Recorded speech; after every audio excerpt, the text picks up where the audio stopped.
Hi everyone, thanks so much for joining the third session of Decolonising Academia, Realisation and Beyond seminar series. I'm Moé, PhD candidate in politics at the University of East Anglia, and I'm going to be the moderator for today, but I'd also like to thank my co-organisers, Touseef and Francesca, and the University of Sanctuary and the School of International Development for supporting the seminar series. So, in this seminar series, we wanted to explore what decolonisation means in the context of UK academia and the role of academics in challenging the colonial structures that form the foundations of the modern world. And in the previous two sessions, we discussed the politics of being apolitical and the meaning and significance of decolonisation. And those recordings are available on YouTube and also via our website. And we can put a link in the chat if you're interested. So in today's session, we're going to be discussing the theme of borders, and we wanted to host a session on this theme because borders have been and continue to be a fundamental part of colonialism and its enduring legacies. And when we think of nation-state borders, border controls don't just happen at airports and checkpoints, and it also happens, as many of you might know, within universities through attendance, surveillance and visa reporting, refusal of the Home Office to grant visas to academics, particularly from the Global South. And border violence also manifests in things like the 2009 deportation of cleaners at SOAS and links between universities and companies like Circle and G4S who operate detention centres. But today, in addition to those kinds of borders and processes of bordering, we want to use an expansive definition, so not just nation-state borders, but also borders surrounding knowledges, disciplines, who is considered to be an insider-outsider, racism, and borders that are constructed between academia and the so-called outside of academia. Hopefully we'll have enough time to delve into those issues, but if not, please feel free to ask questions through the Q&A panel, which you should be able to see, but if not, please let us know. So today I'm very, very happy to welcome two speakers, Dr. Kathryn Medien and Dr. Kavita Ramakrishnan. Kathryn is a lecturer in sociology at the Open University, and her current research examines the development and use of internal border controls as a form of racialized governance in Britain. And she draws on feminist, anti-imperial and anti-colonial traditions of theorizing. And she also sits on the advisory board of Patients Not Passports campaign, which is a brilliant campaign, so please go and check them out. And Kavita is an urban geographer interested in how migrants negotiate access and assert their rights to housing and infrastructure on the margins of the city. And her work privileges empirically grounded analysis through an urban ethnography and participatory methods. And she's committed to an activist ethics, particularly around housing justice, and I should say Kavita is also at the University of East Anglia. So thanks to you both for joining us today. So just to kick us off on the theme of borders, question to you both, Kathryn and Kavita, is what kind of borders or processes of bordering have you engaged with, whether within or outside of your research?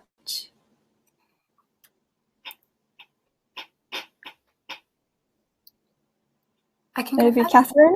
Yeah. Okay, yeah. So firstly, thanks for inviting me today. I really appreciate it.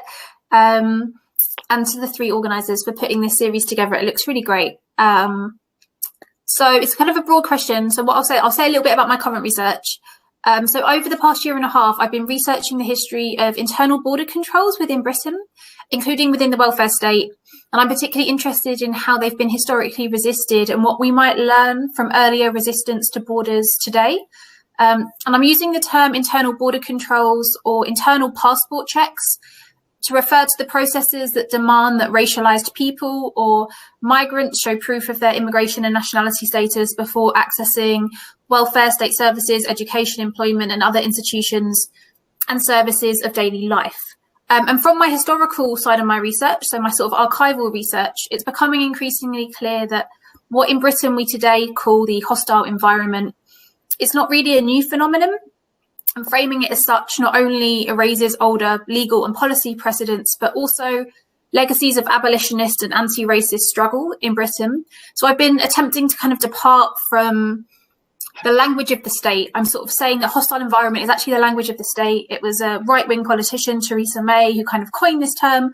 And if we depart from this language of the state, we might be able to uncover these other histories.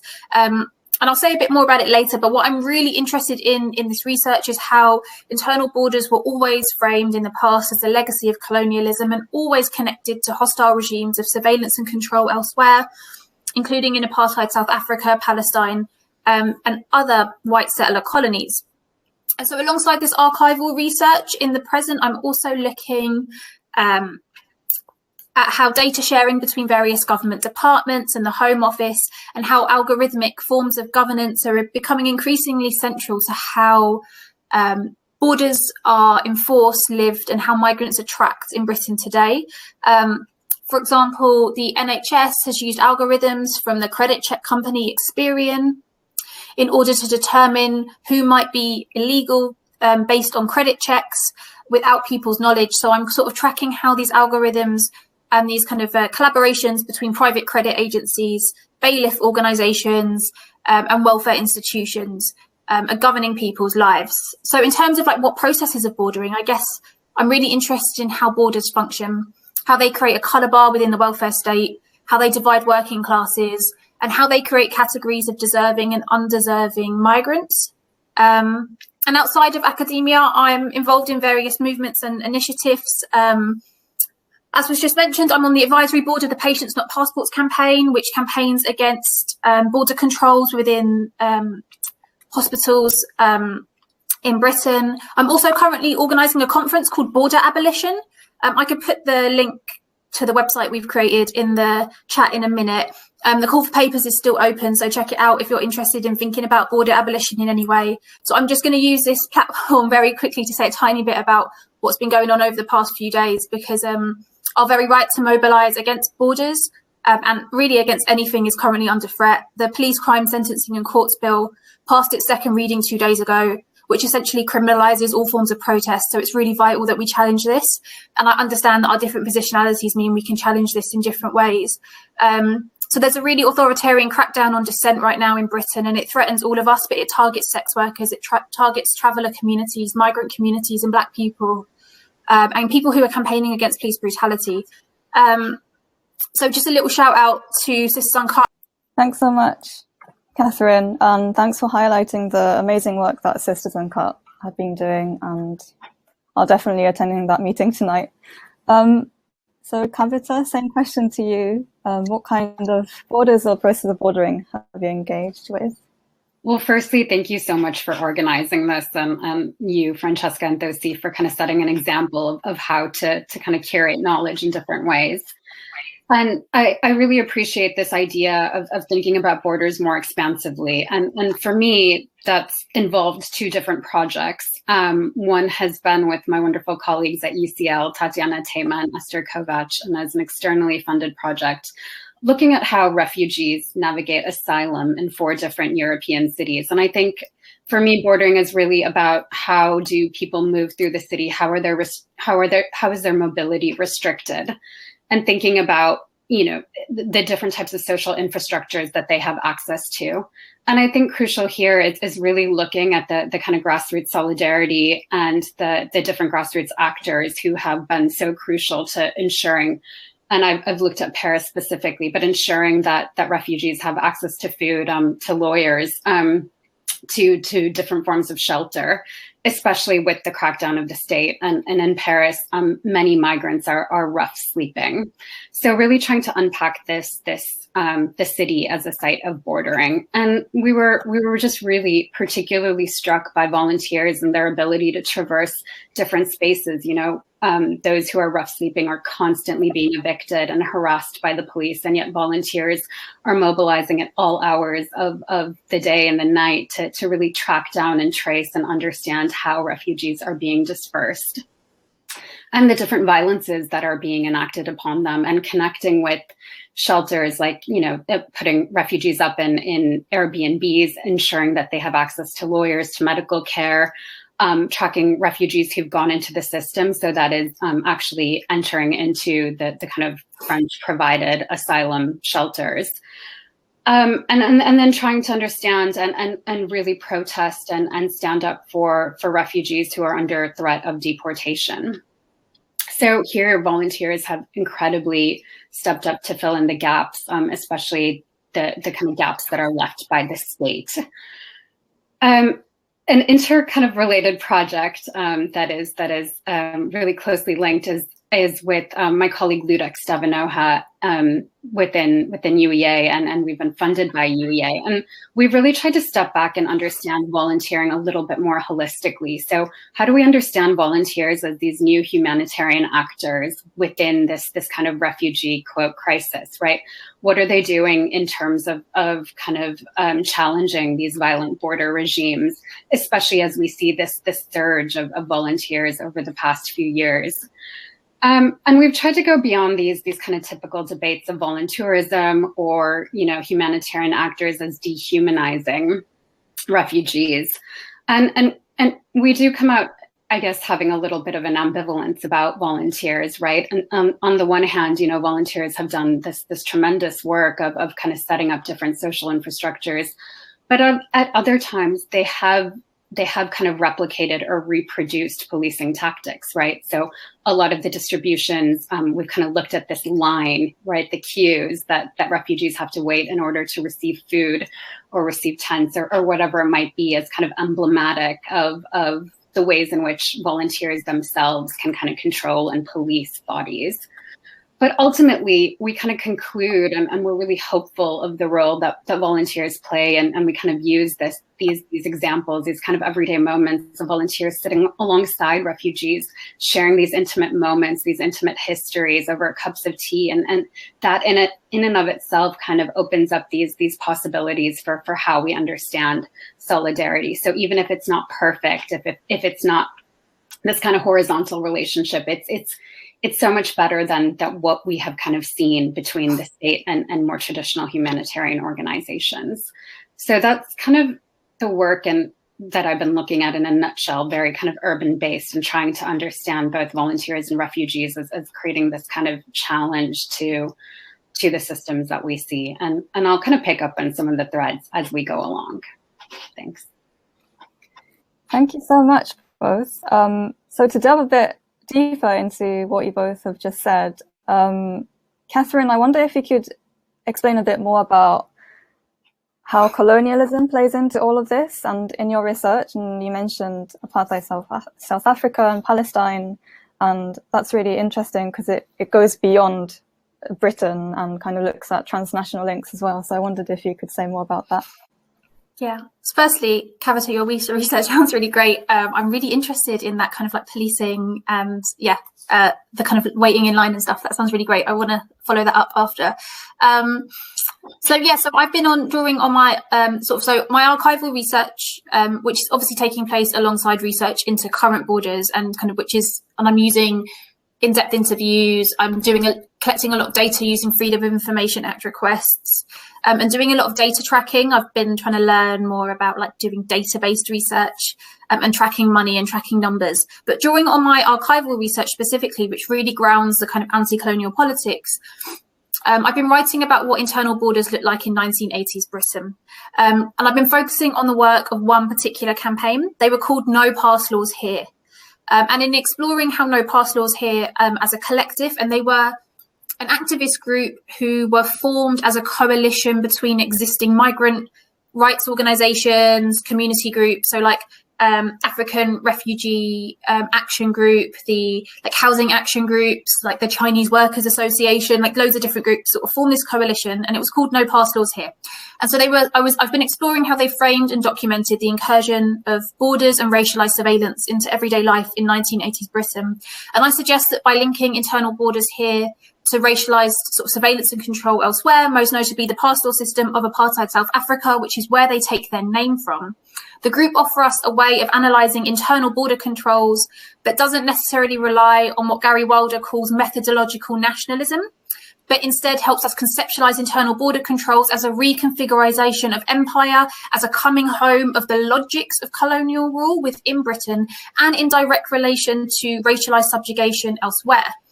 And importantly, they call for the abolition of borders. So their goal is abolition, but pending abolition, they're sort of documenting what's going on. And so the result of this kind of analytic of no parcels here, I'm trying to suggest, helps us understand racialized capitalism as a global kind of uneven infrastructure. And it also creates this attendant framework for resistance that's distinctly working class, internationalist, and anti-imperial in its orientation. So in this sense, I'm interested in how internal borders function as a technology of colonial governance specifically, and a technology of colonial governance that's like endured over time, but kind of sedimented and manifested in different places in different ways. So, for example, the parcel system of apartheid South Africa, which was originally designed by the British in the Cape Colony, required black workers to carry passes with them at all times in order to access work, land, and which ultimately sought to maintain racial segregation and dispossession within a white supremacist state, while also securing the provision of cheap black labourers. So in short, like the parcel system in apartheid South Africa kind of secured and reproduced a system of racialized capitalism. At the same time, the ID card system that operates in the West Bank today, across the Palestinian territories today, whereby Palestinians are required to apply for permits and carry ID cards with them in order to pass through different checkpoints, in order to reach different territories, such as Jerusalem, Ramallah, etc., is a system that was, while it's an Israeli managed system, it's actually born out of the British mandate. So the Israeli, when the Israeli state was founded, they took that process from the emergency laws of the protectorate in Palestine. So I've been tracing the history of these kind of internal technologies of racialized surveillance and control and movement control, and asking sort of how they relate to each other, how they're enduring in the present. The guest worker system in the US, so where you get a lot of workers from the Caribbean, that's been traced by numerous historians as having its roots and being designed in line with the pastoral system of apartheid South Africa.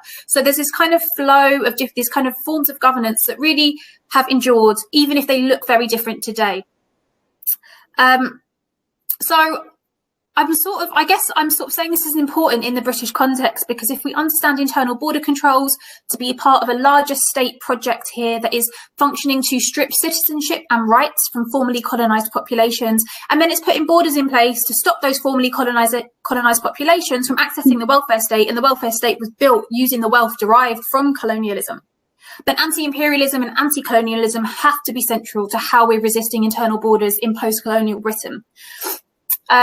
So in short, I guess I'm looking at borders as a technology that actively racialize certain groups, and how that kind of secures racialized capitalism, how that divides the working class, and how that functions as a technology of colonialism. Alongside that, I'm at the beginning of a new project where I've been communicating with people who are currently detained in barracks in Wales, and have been for about 9 months. And I'm sort of tracing their stories, and a lot of the people I've been speaking to have got really sharp critiques of the far right, and really sharp critiques of British Empire. So I'm also trying to kind of curate and gather their stories, and kind of ask what those kind of stories from the margins might tell us about the nature of borders in Britain today. Thanks so much, Kathryn. I think what you said about kind of trying to historicize the contemporary world and then looking at, I think that allows you to look at the connections between different struggles, which I think is really important. So Kavita, we briefly talked about how you've thought about, process of bordering within academia, and I wondered if you could tell me more about that. Thanks. And firstly, I guess, Kathryn, thanks so much for sharing your research. I think it's so important to kind of curate these stories and think about these interconnected ways in which borders are repeated and replicated and are not new technologies, as you rightly point out. And then I think it's interesting to kind of shift into academia and think about the ways in which bordering, implicates a lot of us, and the ways in which we also resist it. And I'm really indebted here to so much of the generative thinking of Black and Indigenous feminists. So I want to kind of continually cite them and honor them as I talk about this. And these ideas have been pervasive. And again, they're not new. I think we're just paying more attention to them because of how pressing and important the decolonizing agenda has been, and really from students. So I wanted to talk about two things, citational practices and also thinking about concepts that may not necessarily translate. And here I'm indebted to a tweet by Amy Hamraoui, who is at Vanderbilt, and really thinking about who we cite, these relations, this way of giving thanks as we put together our knowledge, as we kind of curate, and thinking about them almost as this kind of life-giving referral to the ways in which we think about certain ideas, the ways in which ideas circulate. We're constantly building on knowledges from elsewhere, and to think that we're producing it in a silo or that we're original in some way, I think is really counterproductive and almost, kind of replicating these kind of colonial logics, right? So here I was really particularly struck and have been reflecting a lot on a citation practices challenge that was set by Eve Tuck and colleagues. And they ask really powerfully, who do you choose to link and recirculate in your work? Who gets erased? Who should you stop citing? And I've tried to think about this really intentionally as I write. Who do I start the story with? Who are the authors that are considered seminal or germinal or whatever word you want to use? And how do you kind of undo that? And if you try to center other work, perhaps from the margins or the peripheries, what new generative important questions? And we can also talk about the kind of problematic notions of the margins and peripheries, right, in knowledge production, but I'll use that for now.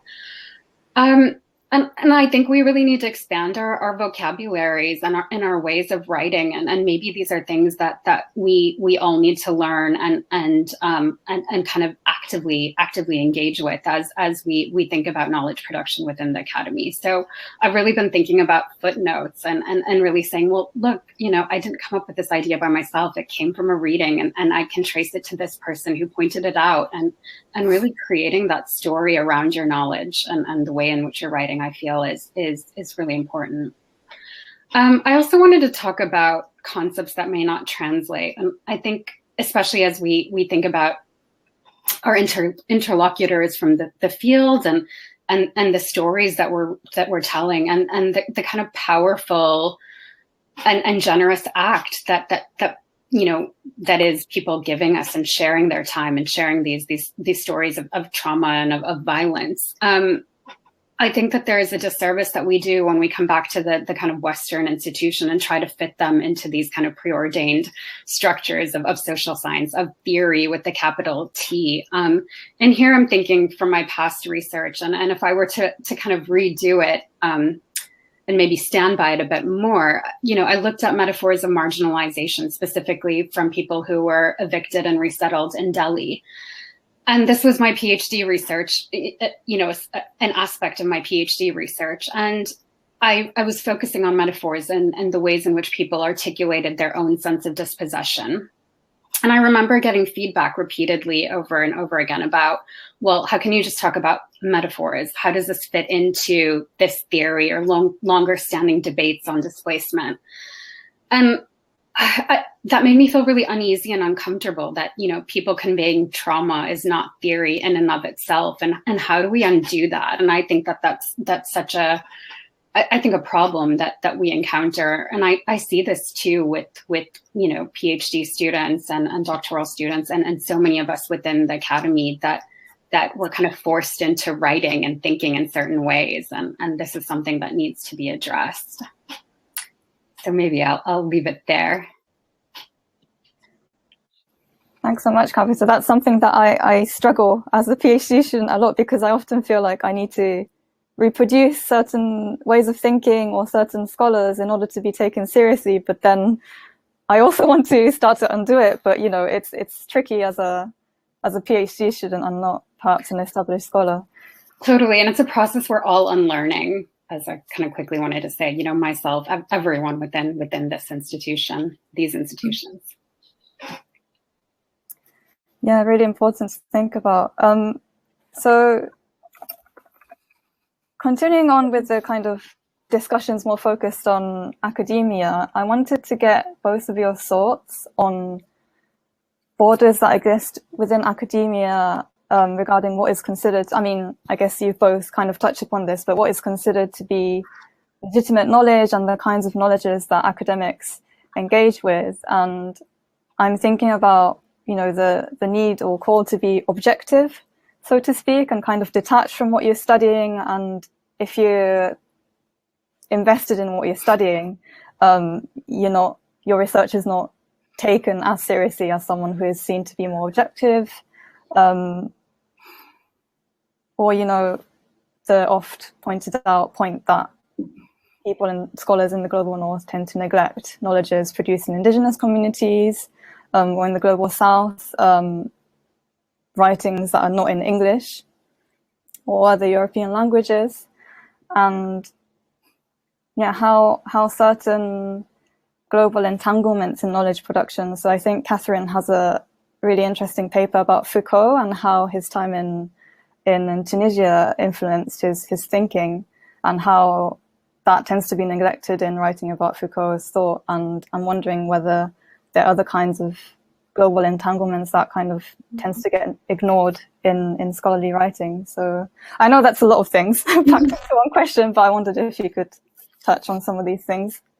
Yeah, I'll try and answer some of those points. I probably won't touch on all of them, but on the point that was just made around feeling like there's particular people you have to cite, and you mentioned that paper on Foucault, and actually for me that was one of the reasons I wrote that paper, because we are put under pressure, as particularly when you're a student, but also when you get reviews from journal articles and they're like, oh, you haven't cited such and such a person, and you're like, actually that's because they don't appropriately address the formations of power that I'm trying to write about. So when I was an undergrad, I had to read Foucault a lot, like most people probably did, or you're reading lots of articles that are like, I'm using a Foucauldian analysis of discourse or power or, something. And I remember reading his work, and so my context is that I grew up as part of the Tunisian diaspora in Britain, right? So I'm reading his work and I'm like, this guy was writing when Algerian people were being slaughtered, in their millions, and he just wasn't saying anything about it. So then when I realized when I was writing my PhD that actually Foucault was actually part of this movement in Tunisia when he was working there, where the people were resisting the creation of the Israeli state. They were resisting carceral state violence from the Tunisian government. And he was hiding people in his apartment. He was, printing their pamphlets for them. He was paying for their legal support, etc. And he explicitly says in multiple interviews after this kind of time he spends in Tunisia during May 1968, which was this kind of mass mobilization, not just in France, but also across the global south. He says, my idea of power came from watching how these students were putting Marxism into action on the ground and how they were resisting neo-colonial violence.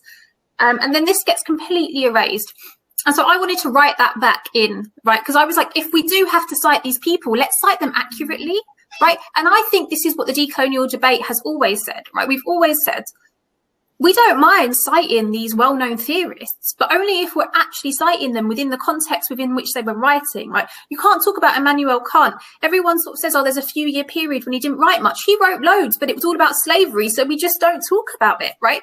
And so there are all of these kind of histories of racialized histories that kind of undergird a lot of the canonical work, particularly in sociology, at least that's kind of context that I know about. And so I would say that if you feel like you have to cite those people, I would say that it's important to cite them within the actual context within their writing, which is often not the way in which they've been canonized. And I think that there's, back to your question, I think there's all kinds of borders present within academia, including all of the knowledge borders that you're talking about, and the kind of epistemic erasure and the subjugation that exclude and delimit certain people and traditions of thought. And I think those epistemic structures are really entwined with material borders, and you named some of those when you introduced this conversation at the beginning. In 2019, it emerged that the UK government removed 30,000 visas from international students and deported wrongly over 7,000 international students as part of Theresa May's hostile environment. As you mentioned, SOAS was deporting its cleaners in 2009 or facilitating an immigration raid that led to the deportation of some of their cleaners. at the same time, increasing like postgraduate fees, increasing student fees actually exclude certain people from the university itself. And then you've got things like prevent duty, which is requiring wholesale surveillance of racialized Muslim students predominantly, and the hostile environment, which is requiring us to report on and survey our students. And then at the same time, like BME staff and Black staff in particular face all kinds of boundaries to access secure employment, career progression, funding to even conduct, even to produce knowledge in the first place. And so I would say these kinds of material borders, any conversation about the epistemic has to be situated within this kind of broader political economy of academia. And this isn't just the UK, of course. I'm speaking from a UK context. But, you know, the other thing that we're seeing, and we've been seeing it a lot more over the last 10 years, is US and UK and other global North institutions setting up these imperial satellite campuses in the Gulf, in Singapore, and elsewhere, you know, which are really having a negative effect in some cases on local academia. So there's all these kinds of this kind of global political economy of Western academia that really needs to be unpicked and is really an imperial project. So I think that we need to kind of situate those epistemic questions, which, if they're happening in an abstract way by securely employed upper class racialized scholars outside of the material conditions of the university, I would say that we need to reground those questions. And what I would say is it's really important that we remember that the university is a site of struggle, and it's important to think the university from the perspective of its others, those students who were wrongly deported, those cleaners who are being outsourced, those precariously employed labourers who are often racialised working in our institutions. And I think it's from starting from those positions that I think we can better understand the kind of epistemic questions around what knowledge is being produced. I'll leave it there. Thanks. And Kavita? You know, I think Kathryn has raised so many important points, and here I'm reminded about, you know, Stuart Hall's provocation: the university is a critical institution, or it is nothing. And I think we really need to hold the university to account. And beyond its imperial projects, we've seen not just the university adopt the hostile environment, and of course there's been resistance within that, but also universities who have been, you know, I'm thinking about London here, who have been part of the displacement of local communities as they seek to expand their buildings, their facilities, while also, you know, exploiting cleaners and the very labor that sustains the university. So I don't think that we can talk about bordering or the student experience in a silo. All of these things are connected, right? As Kathryn is kind of alluding to, and that's so important to these conversations.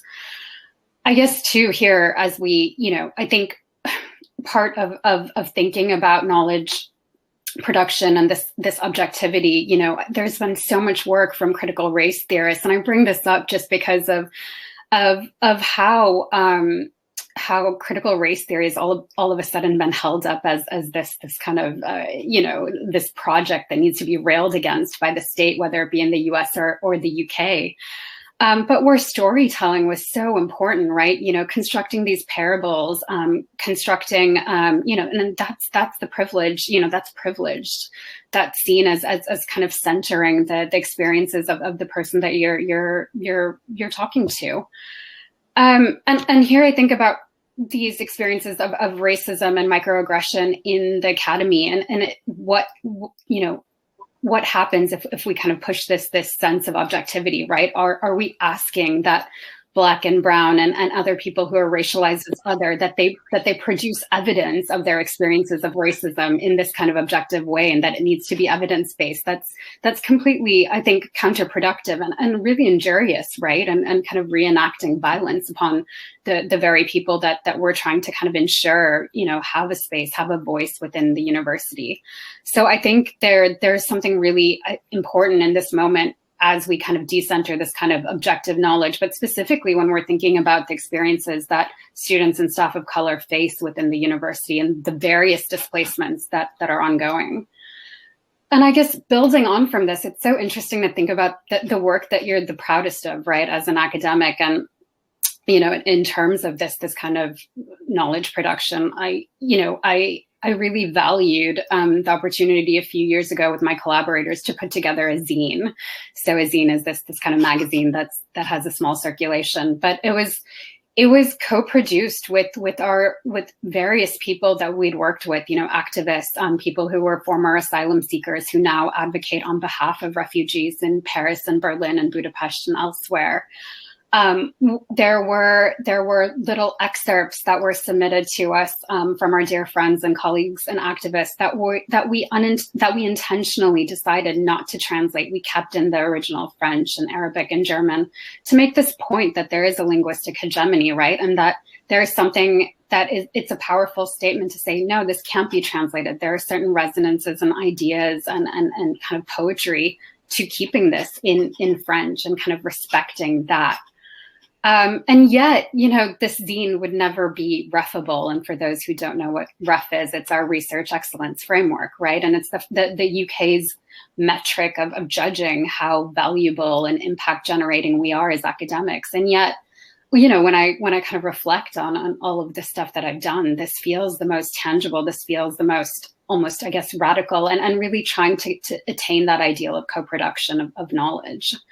So we really do need to rethink that as this kind of fundamental piece, while also, I think, as we seek to very seriously engage with racism within the university, what this means, what these, how do we curate these stories and these narratives and really push against this idea that there needs to be evidence that these harms have been visited upon our colleagues and students. Thank you so much, both. I think it's so important to ground.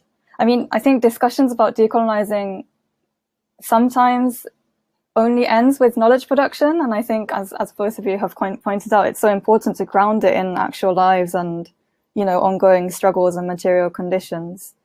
And I think since we only have 20 minutes left, I'm going to skip some questions I had prepared, if you don't mind, so we have enough time for Q&A.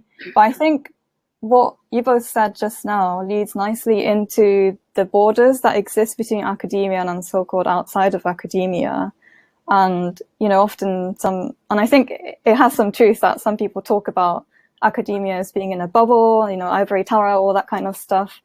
But at the same time, as I think both of you show, and, Touseef and Francesca as well, we're all involved in real life issues, so to speak, as well as, being academics or researchers. So could you speak a bit about what your thoughts are on this kind of border as well? Yeah, I would probably say from the offset that I'm really skeptical of any academic who understands themselves and their debates to exist in like a bubble. Or who is not concerned with real issues, or who isn't connecting with social struggle. I think this would usually speak to their own inaction, their class privilege, their racialized positionality, and I don't think we all have that luxury. I feel like I've sort of come at academia from social struggle rather than the other way round, and actually I think I've learned more about abolitionist politics or anti-colonialism from people who are organising than I necessarily have maybe from like a textbook. So I would probably say that if you feel yourself to be in a bubble, you should try and pop that bubble. Like you should try and come out of it a bit. I think we should be putting our resources and knowledge within academia to use on the ground in whatever that looks like, whether that's knowledge expertise, whether that's funding, whether that's political education, whether that's organising capacity, whether that's us being able to access space to hold meetings and events or provide technological resources to groups. Moten and Hani in the Undercommons, they talk about the university as like a sort of, and the need to struggle against academia itself. And Edward Said used to sort of talk about his concern over the professionalization of the academic. And I think it's really important to like sort of hold on to that. Like, I don't want to, I'm really taken by their arguments. I don't want to see us as a kind of separate class, as it were, but rather we're workers. And I think it's important to remember that. I don't personally think that the sort of academic has like a particular maybe like role in the world that's because I think that already always is going to create a hierarchy between an academic and a cleaner and a caterer and a professor and someone else. And I don't personally think that's useful. A PhD is a qualification. We are workers, and we should be connecting with other workers as well as those who can't access work at all. So I just think that we should be attempting, if anything, to democratize the knowledge that we're producing and kind of put it to use in whatever way we can. Kavita?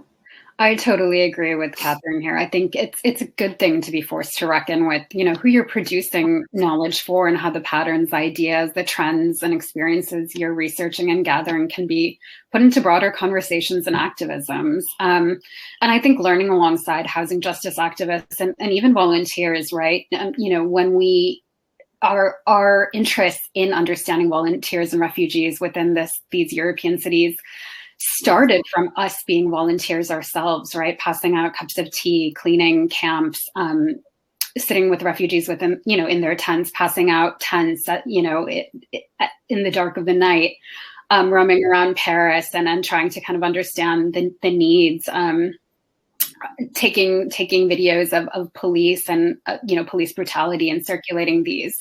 And I think so. I think all of these kind of struggles are connected, right? We can't talk about the experiences of refugees in Paris without talking about Black Lives Matter, right? And these incredible demands for racial justice. And it would be really problematic, I think, not to speak to the kind of global solidarities that are emerging, these global struggles. And I think that in and of itself kind of pushes or pops the bubble, as Kathryn was saying. I guess, though, I would say I'm really resistant to kind of top-down approaches to demonstrating impact, and I feel like these become tick box exercises. So I feel like that there are enough of us, and I think that there, especially coming from geography, sociology, anthropology, that there's enough important conversations and connections where we can hold each other accountable and we can think about new and innovative ways of whether it's holding space, creating space for activists and others who might not necessarily have access to the resources, whatever it might be. We're at the center of this, and I think we have the tools and the equipment without this kind of top down artificial pressure to think about what these connections outside of academia, if there is such a thing, look like. Thank you so much, and that leads very nicely, I think, to the last question I had prepared, which is, how do you think we as academics, as individuals, as collectives can resist various processes of bordering and borders, whether that be within or outside of academia? I think that's a really good question. And I'm going to say that I don't think there's a straightforward answer to it. And it really depends on your positionality. So like, throughout our conversation, I guess I've been kind of alluding to some of the ways that I've attempted imperfectly to resist some forms of bordering that I'm seeing, as well as kind of recuperate older histories of resistance. But I also recognise that being able to partake in direct action is a privilege. I have secure immigration status in Britain, and anyone who doesn't is immediately put at risk if they were to be questioned by the police around any kind of action they've taken. I've been fortunate enough that most of my research that I've conducted has been funded generously by the ESRC, which I've had access to as someone with secure immigration status in Britain, as well as the Wellcome Trust and the Sociological Review Foundation. That marks me in a very privileged position. So I would say that it really, I would sort of just answer that by saying it really depends on your positionality. I believe that there are ways, and by talking to people in the barracks recently, like I've seen, like they are self-organized and they're amazing, and they've got themselves, I think that how you resist depends on your specific location, but that whatever specific location you find yourself in, you should find ways to resist bordering. But I don't want to be prescriptive about how that should look. Kavita? I guess maybe paying attention to the kind of pernicious everyday forms of bordering and then seeing the wider connections. And And here I'm thinking of my own experiences in applying for permanent residency and going to the library to get my fingerprints taken. And the library, we see this as this valuable, darling social institution, right? We connect with it, these kind of memories of sitting and reading books as kids or going as adults. And yet I think that there's a lot of these everyday spaces that are being co-opted into the service of the hostile environment. And I don't share this anecdote to kind of talk about my own migration experience, because I am relatively privileged and I acknowledge that. But I think about, yes, we're seeing these kind of borders multiply and manifest in these spaces that shouldn't necessarily be brought into. I mean, and if we're talking about the abolition project in general, like, why are social infrastructures being co-opted into these processes? And how are these happening? How do we amplify the resistance? And yeah, this really kind of bizarre experience of having librarians kind of enter my data into this whole kind of process. But coming back to your question, I think it's about making these connections and seeing, when and how these emerge. What are the historical trends? How do we build this wider narrative and speak to this kind of wider struggle? And like Kathryn said, from wherever you're located. And I think this can be hard. And I think it's perhaps, it's easy, I think, to kind of take a slice off. And maybe that's what we have to do because of our efforts and of our time. But I still think that there is something important about putting it into this wider conversation. And I sometimes think that that's perhaps one of our most valuable roles as academics, right? Is really charting these histories, charting this current moment and about how all of these kind of connections emerge. Thank you so much. I found this discussion so inspiring and reinvigorating. And I really want to thank you both for being with us today. And we have 11 minutes left, so I want to move on to Q&A. So if you have any questions, please post them through the Q&A panel.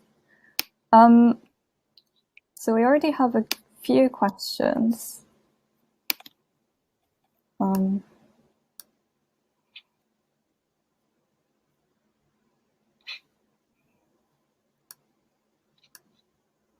Okay, so I'm going to pick the first one that I see. Really interesting points about who we cite and start a story with, and the need to expand our ways of writing. But isn't this also about the institutions that influence who or what gets published and the geopolitics of academic publishing?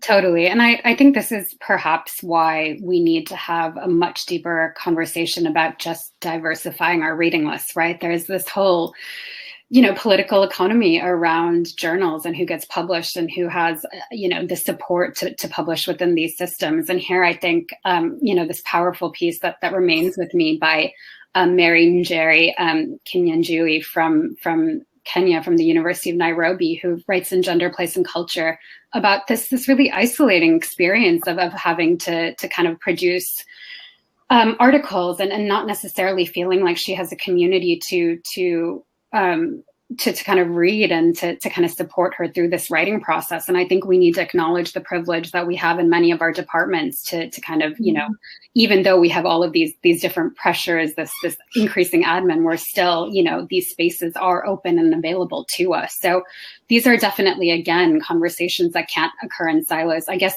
I'm making this point about citations, as a way of really kind of humbling and decentering ourselves within, the ways in which we produce knowledge, that there's so many different kinds of nuggets, thoughts, things that might not necessarily make it into an article that we should really be kind of reflecting on and including. Yeah, I just want to, I totally agree with everything that was just said. I think that academic publishing is only set to get more exclusionary. Like, increasingly journals want you to pay in order to submit or be published. If you want anything to be open access, you need to have access to significant institutional funds or from a funding body to pay for articles to be made open access, which means that the knowledge that we're producing is often totally disconnected and cut off from the people who the research is about in the first place, particularly if you're doing research with marginalised communities, activist groups, or any really general public people aren't going to pay 30 quid for 24 hours to access one journal article, right? So I think that we need to think about ways to not only resist this kind of this political economy of publishing, which is extremely exclusionary, but also think about other ways to publish. I loved the kind of antidote of your zine from your research, Kavita. Like, I think that's amazing, and I've been increasingly thinking about like should I be writing more like blog posts, or what kind of accessible forms of knowledge can I start to produce that make what I'm trying to say accessible to others. Thanks. So the next question we have is, how do you feel this discussion fits with the University of Sanctuary? So just for contextualization, clarification, this seminar series is supported by the University of Sanctuary, and we thought, because we picked the theme of borders for this session, and we thought it would be nice to have it during the UEA Refugee Week. But if Kavita or Kathryn has any thoughts about how what we discussed today fits in with the University of Sanctuary and what they are doing, the amazing work that they're doing. Well, I think initiatives like the University of Sanctuary really do show the promise and the potential of the university as a space that's accessible and that can resist borders on so many levels and make education accessible, and really be this kind of social institution that is seen as a good for all, right? But I think that at the same time, initiatives like University of Sanctuary, as fantastic as they are, I think that we also need to read them alongside of the hostile environment. Like, we can't have the University of Sanctuary kind of cover up then the ways in which we are policing and surveilling our students, right? So, or the ways in which staff and students are excluded through visas or other problematic ways. And I think that's where the power of University of Sanctuary comes in, because I know they've been advocating it. And I guess I'm thinking more institutionally, like, I don't want to see the institution hold up the University of Sanctuary as the kind of, main way. The institution needs to really think about the ways in which it is kind of complicit in a lot of these processes as well. So it's reading all of these kind of multiple things that are happening in the university center, the university as a center, and thinking about the tensions between them, and how through initiatives like University of Sanctuary and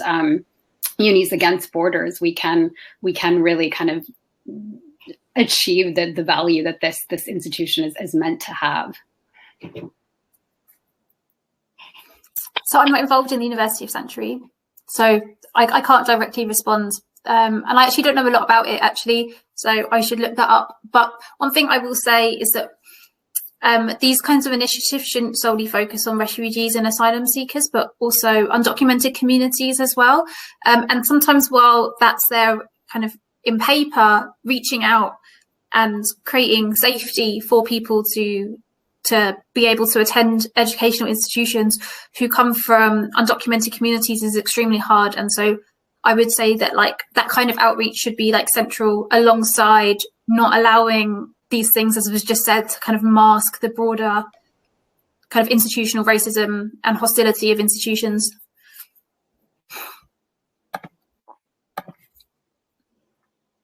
Okay, so the next question: could you each name a favorite inspirational publication on these topics we have been discussing? Ooh.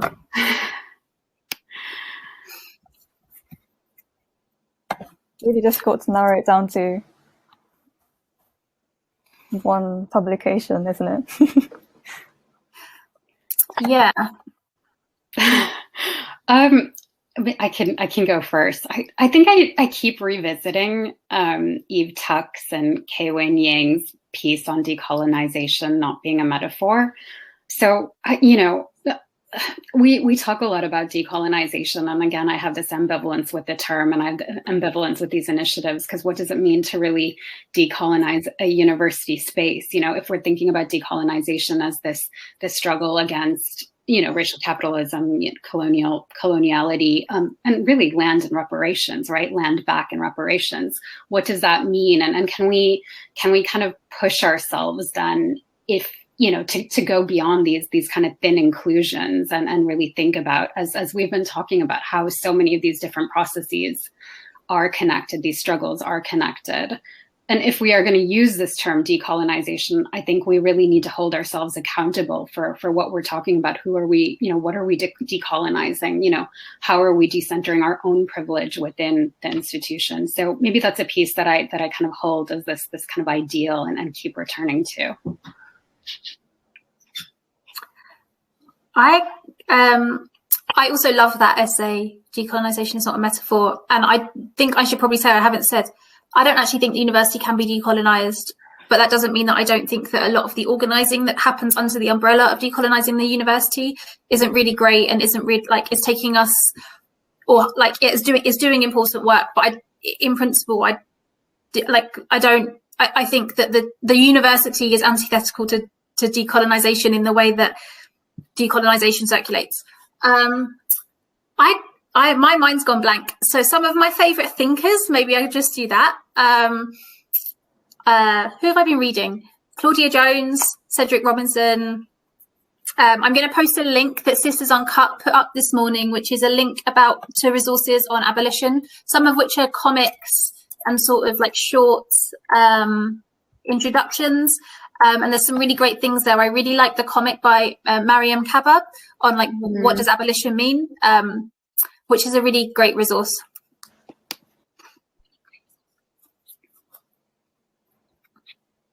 Thank you. And if I can add to the question, I recently read Bell Hook's Theory as Liberatory Practice, I think it's called.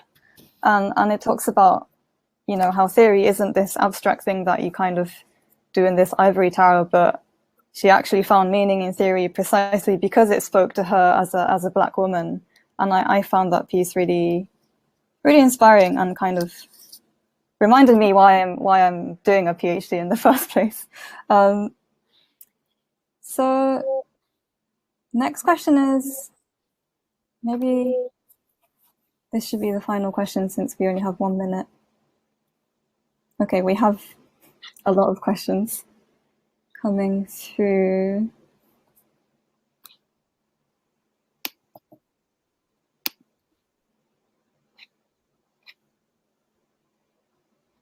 Okay, I'm going to go with the most practical question, perhaps. So one of the main ways through which bordering plays out at university is through the enlisting of higher education institutions in monitoring migrants, constant visa checks, attendance monitoring, etc. How can these pernicious practices happening on a daily basis be resisted when they are a legal obligation for the higher education institutions? I might let Kathryn take this one. That's okay. I don't think there's a straightforward answer to your question, but there are a few things I would like to see happen more that I think would work towards the abolition of these structures. I think that we need a mass non-compliance movement, and we need to ask, what does non-compliance, what does the refusal to comply with monitoring, with surveillance look like? When I was a PhD student with a few academics, I organised a conference called Preventing Prevent, and it was on how to refuse to comply with prevent. We were trying to understand what is non-compliance, what does that look like? And I'd like to see more of those conversations happening. I'd like there to be a mass movement to refuse to comply in order to make it futile. And actually, that's actually one of the tactics that was used in the 1980s when border controls were put in the NHS that I've been researching. There was just a mass refusal to comply. And so the actual policy just stopped working. That needs to be coordinated by student unions, by trade unions. And the trade unions have a really big role to play here. And I really don't think they're standing up and taking up that role. I think that when race comes into it or migration comes into it, there's suddenly not enough resources or there's not enough thought. So I would like us to build union power. Yeah. I agree completely with that. And on the union line, I think that there has been some great work and momentum, but it has really been migrant members who pushed for this to be on the agenda, right? I think that there was a general opaqueness about what a lot of migrant members of staff and migrant students are facing. So I think unless we have this kind of trade union activism around it and really putting it as a central agenda. How can this be a safe space to study, right? If we are actively surveilling students, and if we're putting money into surveilling students.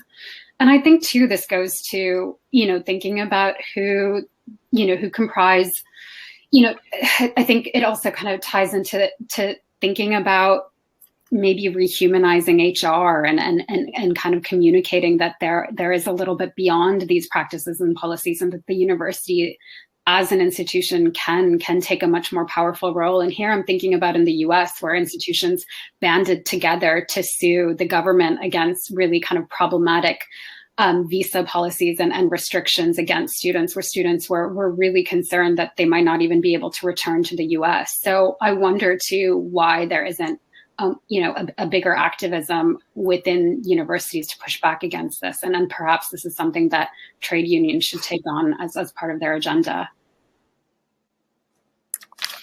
Thanks so much. 2 minutes past 11, so I'm gonna end this here. But thank you so much, Kavita and Kathryn, for joining us, and for the audience for joining us today, and Touseef and Francesca for doing all the tech stuff in the background. Thank you so much. This is fantastic. Thank you. We have one more session planned, but until then, see you and take care. Thank you very much. Thanks. Bye. Bye.